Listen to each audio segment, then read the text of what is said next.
Hi everyone, Aidan here with etrailer. Today we're taking a look at the Kuat Piston Pro X 2-bike rack on our 2019 Audi Q8. It's going to be a platform style bike rack that holds the bike in these trays and primarily by our wheels. This is going to hold it with two wheel hoops, one on either tire, getting a pretty good strong hold on the bike. It's going to mean it has zero frame contact too, making it good for carbon frame and alternative frame bikes. With a 67-pound weight capacity per bike, it's going to be good for some of those heavier e-bikes too, because it does up that standard 60 pounds by just a little bit compared to some other similar bike racks. We do have the ability to tilt the rack away with bikes loaded using the pedal towards the first tray, lowering the whole thing down. And then we have full hatch access on our Q8 here. There's plenty of room between the bike rack and the bike, so we can get access to the back of the vehicle if we need it, or just have a nice place to sit and change our shoes before or after our ride, all without having to worry about unloading the bikes. So it's really great to see. It's a pretty common feature on these dual wheel mount bike racks, so it's good to see that Kuat has that in theirs as well.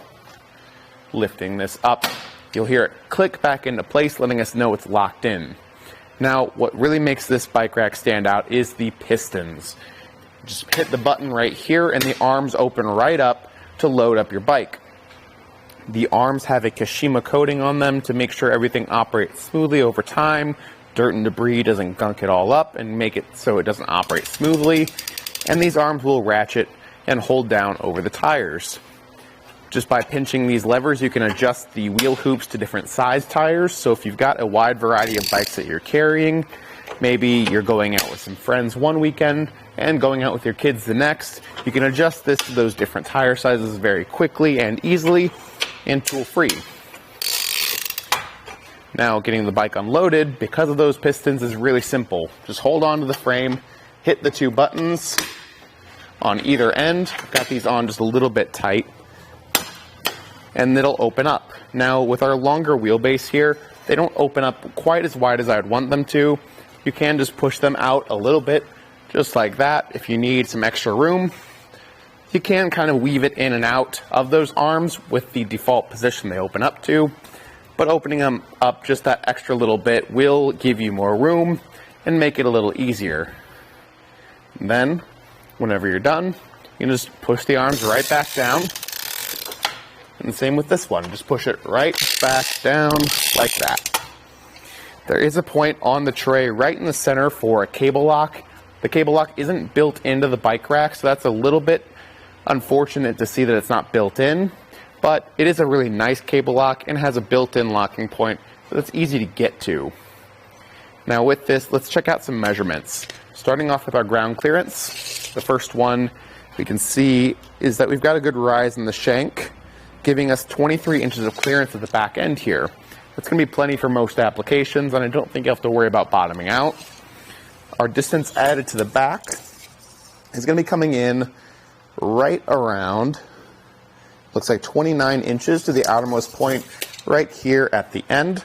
So that actually sits in pretty condensed compared to most other options out there. So we can, if we want to though, save some of that space by using that pedal and folding the rack upright when it's not in use. That's going to cut down on our distance added to the back by quite a bit, only sticking out 14 inches from the outermost point of the vehicle to the outermost point of the rack now. Doesn't come too close to the bumper either, so I'm not worried about vehicle contact. And something you will see is that we have integrated taillights. Now you do need 4-pole wiring for this. This vehicle doesn't have it, but you can go on our website, check out our fit guide, and find the right kit for your vehicle if you want to add those. Then this just plugs right into that 4-pole wiring to give you taillights. So all your standard functions such as your brake lights, turn signals, and running lights. So if you are driving around at night, it makes this a lot more visible both in the folded and flat state. Now with this, you also have a built-in anti-rattle device. Up top is where we have the tool for it stored, and that does lock into place, so we don't have to worry about that getting lost when we're not around. And that'll tighten up things in the hitch right here, keeping things nice and solid without any shake or play in the hitch. It does work with our 2" by 2" receiver tube, and the hitch pin that it comes with is locking key-to-like to that spot for the cable lock up top. so everything's under one system. And overall, I'd say the Piston is a really nice bike rack. I'd say to get the most out of it, you really need that 4-pole wiring, because the lights are one of those things that really make this rack stand out. But with that being said, the pistons definitely are the standout feature for it, and make that loading and unloading really simple and kind of fun to do too. I think it's a really nice mix with the Q8 here. It fits on there well, and you don't have to worry about sacrificing any functionality of the vehicle like the tailgate opening either. I'd say if you're looking for a nice high-end bike rack that's going to be fun to use, this is definitely the way to go for your Q8. Thanks for watching.